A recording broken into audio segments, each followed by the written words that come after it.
No, unless there's some burning question that somebody has out there. Okay. I was just curious I'm about, sorry. Go ahead. yeah, I was just curious, for you about Palm Drive Hospital or Sonoma West now. Palm Drive Hospital is in bankruptcy. The taxpayer is on the hook for all the bond money that we promised for that failed facility. And so now Sonoma West is once again not on stable financial footing. So, you know, that's a focus of yours. I wanna know where the money's gonna come from. Yeah, I've got one really simple answer to that, and I really would like people to be aware of this as they consider to vote for Rob Carey and Gail Thomas for the Palm Drive District Board to keep the hospital open. And that point is this: we have a choice of either paying our tax and having a closed emergency room and no hospital, or paying our tax and having an open hospital with an emergency room. That really is the choice. So this notion, and the other thing I'll say is that you know, $1 million of the $16 million that has gone into reopening and restoring and sustaining that hospital has come from taxpayer money. The other $15 million has been public money. So this notion that somehow it is, you know, it is squandering of public resources, you know, is really quite absurd. Nothing has changed in terms of the amount of taxes we're putting into that. And the hospital is there now. If one of us, or one of our families, or children, or neighbors should have an emergency right now, that would be the place we would go to, and it would save our life. And I think it should continue to be there to do that. Does anybody else want to talk about the hospital? Okay. Yes. I had a question about the traffic. We all know that the highways are really busy. So what's happening is people are taking shortcuts through the neighborhoods, Florence, Jesse Street, places where there's no sidewalks. I mean, I've seen somebody go through 60 miles, probably 50 miles an hour the other day going down Huntley, past my house. I couldn't believe how fast he was going. And running stop signs, I mean, it's such a crucial thing. And there's a school there, it's a grade school there. I've seen people walking on the streets where there's no sidewalks.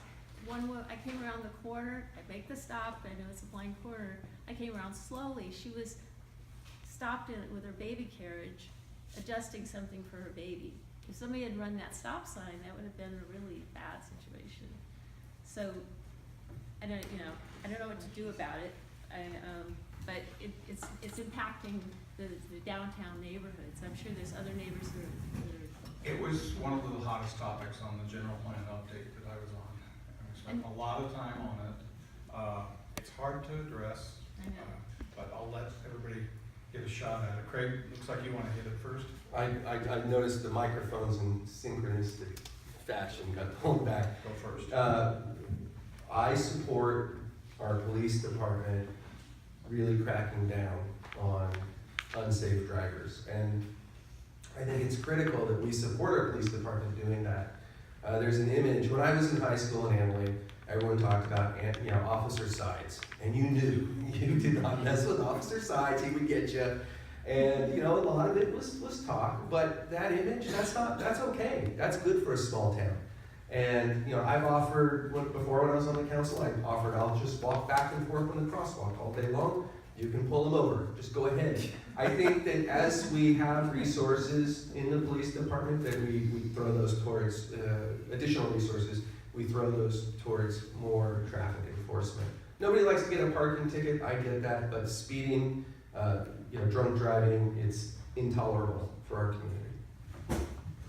My grandchildren live right around the street from me, off Monthly, so I've seen some of those incidents there. Yeah, I just wanted to address it too. It's a big concern for all of us.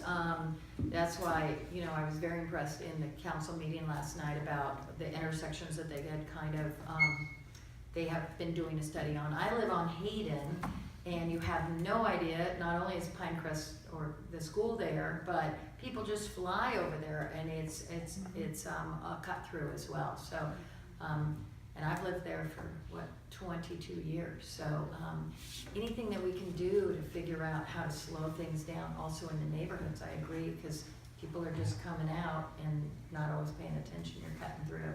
So it's crazy times. Thank you, Nisa. Michael, did you want to talk?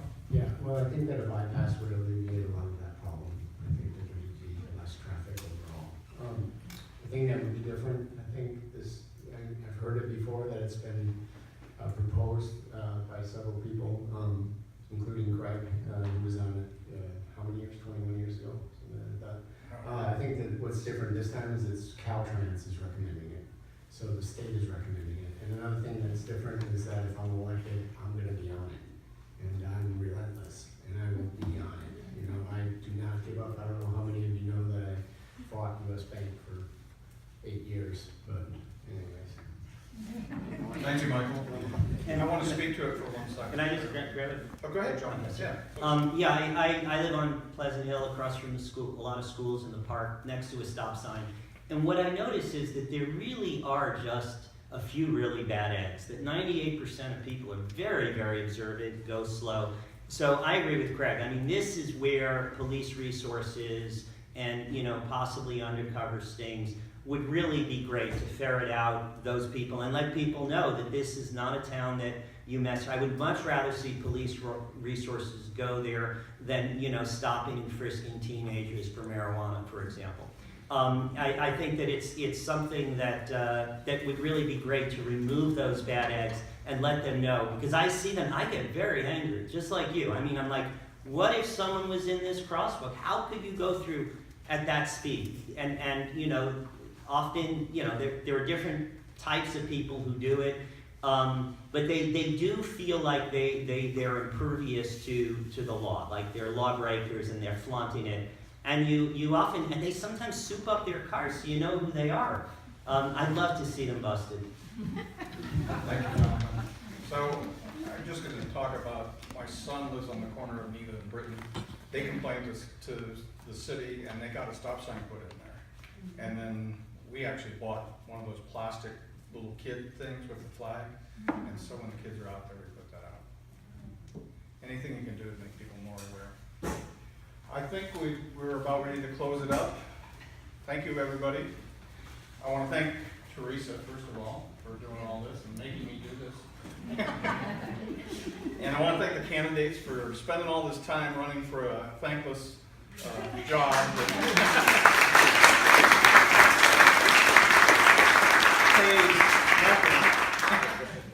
Pennies per hour. And I want to thank all of you for coming. It was a good meeting, I think, and we imparted a lot of good information. So everybody enjoy the beautiful fall evening as you leave, and good night and good luck to all of you.